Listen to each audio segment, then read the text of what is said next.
L'élection est organisée par l'administration. Notre compatriote disait tout à l'heure que les actes que nous devons poser doivent rester dans le cadre de la loi. Je ne suis pas un spécialiste des questions électorales. En revanche, il y a deux, trois choses que je peux dire. Déjà, la première chose, c'est que chacun, en tant que citoyen, devrait se débrouiller pour s'inscrire et faire inscrire ses proches. Ça, c'est la première démarche. Parce qu'il faut d'abord s'inscrire dans une logique positive. Il faudrait donc que chacun s'inscrive et fasse inscrire ses proches. La deuxième chose, c'est que quand les listes sont affichées, vous devez non seulement vous assurer que vous êtes régulièrement inscrit, mais vous pouvez vérifier s'il y a des patronymes ou des gens bizarres. J'entends par gens bizarres, tous ceux, comme disait Willy tout à l'heure, vous sentez tout de suite que ce n'est pas un Gabonais. La loi vous donne le droit de contester l'inscription de quelqu'un s'il y a un doute. Et l'administration a 4 jours pour vous répondre. Ça, très souvent, on ne le sait pas. Quand on va regarder les fiches, les listes électorales, on va juste s'assurer qu'on est inscrit et puis on rentre à la maison. Non, il faut faire le gendarme. Vous lisez, vous regardez, vous dites non, ça. Après, si on vous apporte la preuve qu'il est Gabonais, bon, il n'y a pas de conséquences, ça ne mange pas de pain, comme on dit. Mais au moins que chacun de nous s'assure, en allant regarder là dans le bureau où il est inscrit, que les personnes qui sont là, c'est des Gabonais. Parce que, absolument, on a commencé à faire un peu la police au Gabon. On a commencé à retrouver des gens qui le 4 janvier étaient déjà inscrits le 16 janvier. Le 4, ils étaient déjà inscrits le 16 janvier 2016. Donc, il faut que chacun de nous fasse la police. Et déjà, là-dessus, on va réduire leur marge de manœuvre. On ne doit pas avoir la prétention de dire qu'on va tout régler. On ne va pas tout régler. Mais au moins que chacun de nous fasse la police. Et puis, on ne va pas jouer à se faire peur. On a connu ce phénomène en 1998. On a vu des Congolais à qui le pouvoir avait donné des passeports d'une validité d'1 mois. Je m'en souviens très bien, puisqu'à l'époque, je sévissais comme directeur de la Griffe, et on avait publié en facsimilé ces fameux passeports d'une validité d'1 mois. Mais rassurez-vous, ces gens, quand ils ont leur papier, ils disparaissent, ils n'ont pas envie de mourir. Ils n'ont pas forcément une âme de martyr. C'est l'occasion aussi de leur dire, prenez les papiers, prenez l'argent, mais ne venez pas parce qu'on peut vous tuer. Ils n'ont pas forcément une âme de martyr. La preuve, c'est que Mambouda Badji Bongo, malgré les Congolais à qui on avait donné des passeports d'une validité d'1 mois. Donc ne jouons pas à nous faire peur. Faisons-nous ce que nous avons à faire. C'est-à-dire qu'on s'inscrit, on met la pression comme on fait nos compatriotes de Belgique. Vous avez le droit d'aller assiéger l'ambassade, vous êtes en territoire gabonais. Si vous sentez qu'il y a une anomalie, si vous y allez tout seul, ça n'a pas beaucoup de chances de prospérer.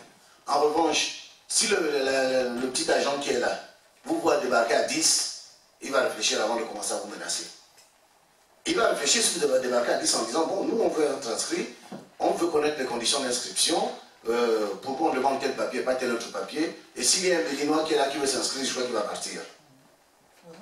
Donc, je crois qu'il ne faut pas jouer à se faire peur, faisons déjà ce que nous avons à faire nous, inscrivons-nous, assurons-nous que nous sommes inscrits, et puis s'il y a des noms que vous suspectez, et vous contactez l'administration, elle a 4 jours pour vous répondre. Donc je crois que déjà là, on a fait une partie du chemin. Le reste, on ne va pas se mentir ici en disant on va avoir des conditions de transparence absolue, qu'on va expurger, même nous-mêmes parfois on est inscrit 2 fois, il y a des doublons, et la mallette qui la contrôle, bon, là aussi c'est l'administration, les gens aimés. Ceux qui contrôlent la mallette, c'est Gemalto. Depuis le temps où vous devriez porter plainte contre Gemalto, on ne sait pas où ça en est. C'est Gemalto. Là encore, je vous renvoie aussi la balle. Il y avait une procédure envisagée contre Gemalto. On est à 6 mois des élections, on en est où? Avec sa fameuse liste biométrique. Donc c'est tout ça aussi, je veux dire, n'attendez pas tous les hommes politiques. Nous sommes des citoyens, il s'agit de notre pays à tous. Une manifestation, on n'a pas encore vu les Gabonais manifester, par exemple, devant le siège social de Gemalto. C'est une entreprise qui est cotée en bourse. 2, 3 manifestations, ils vont réfléchir par 2 fois. Et vous êtes dans un pays où on a le droit de manifester. Parce que c'est bien parfois de nous jeter la pierre. Oui, au Gabon, vous ne faites rien, machin et tout. Oui, vous avez peur des grenades lacrymogènes. Mais ici, il n'y a pas de grenades lacrymogènes, on ne vous voit pas beaucoup bouger non plus. Gemalto, vous faites un sit-in devant le siège de Gemalto. Quand ça va circuler sur les réseaux sociaux, ils vont réfléchir par 2 fois parce que ça peut menacer leurs actions en bourse. Donc voilà, c'est pas pour vous jeter la pierre, mais bon, on échange, hein, on se dit aussi un peu la vérité, on se fâche aussi un peu. Parfait, c'est lieu d'échanger le partage. Donc ce point d'enrôlement était très important. Et très important. Pour la fameuse machine, la fameuse mallette. Vous savez donc que ceux qui ont été aux élections locales ont bien vu que la biométrie à la gabonaise est une biométrie façon-façon.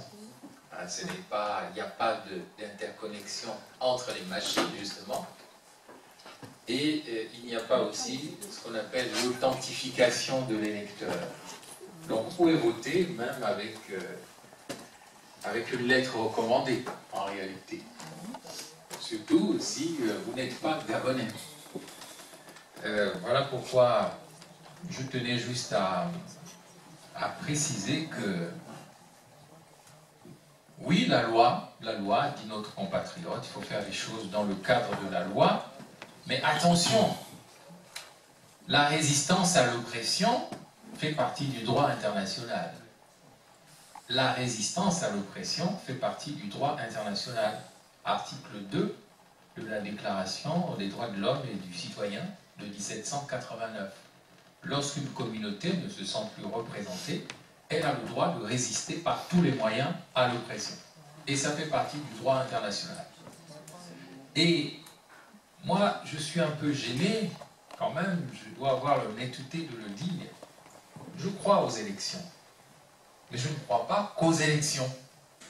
Dans un pays où le ministre de l'Intérieur, témoignage de Léon-Paul Goulakia, que certains d'entre nous connaissent, le ministre de l'Intérieur dit: moi, ministre de l'Intérieur, aucun opposant ne gagnera les élections présidentielles en 2016, même si c'est Léon-Paul Goulakia.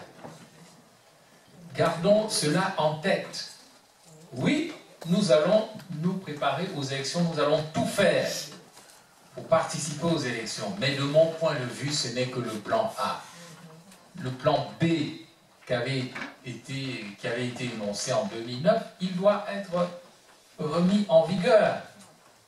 Le plan B, peut-être est-ce la destitution, je ne sais pas quoi, je ne sais pas si ceux qui prônent la destitution sont crédibles, là n'est pas mon problème. Mais il n'en demeure pas moins que du point de vue du peuple, Ali Bongo ne peut pas faire un deuxième mandat de 7 ans. Rien ne peut le justifier. Et nous devons faire tous les sacrifices nécessaires pour que ce deuxième mandat ne lui soit pas accordé. D'abord par les élections. Oui, l'union de l'opposition amène une victoire électorale, mais à condition que ce soit une véritable union, avec des gens forts, crédibles, et qui se dépassent. Mais je le dis, ceux qui prônent la destitution et la résistance à l'oppression ne sont pas dans le faux. Il ne faut pas le dire, je ne le pense pas. Pourquoi? Mais parce que moi j'étais au Gabon lorsque le peuple a envahi l'Assemblée nationale. Les forces de sécurité ont été prises au dépourvu. Et ce n'était pas téléguidé par des politiciens. Le peuple, les syndicats ont décidé d'envahir l'Assemblée nationale. Et je dis que dans un pays où on dit que les rappels ne seront payés qu'en juillet 2016, c'est-à-dire avant les élections, je pense qu'il ne faut rien exclure. Moi, je suis à Orléans pour dire tout simplement à nos aînés, pour qui nous avons le plus grand respect, que nous les suivrons s'ils sont sérieux, s'ils sont crédibles. Mais nous nous réservons de prendre nos responsabilités, si c'est nécessaire. En tout cas, moi, je fais partie des gens qui n'accepteront jamais qu'Ali Bongo fasse un deuxième mandat. Jamais. Et je tiens à ce qu'on s'en souvienne ici à Orléans. Ça n'arrivera jamais. Et je préfère m'arrêter là. Merci Bruno.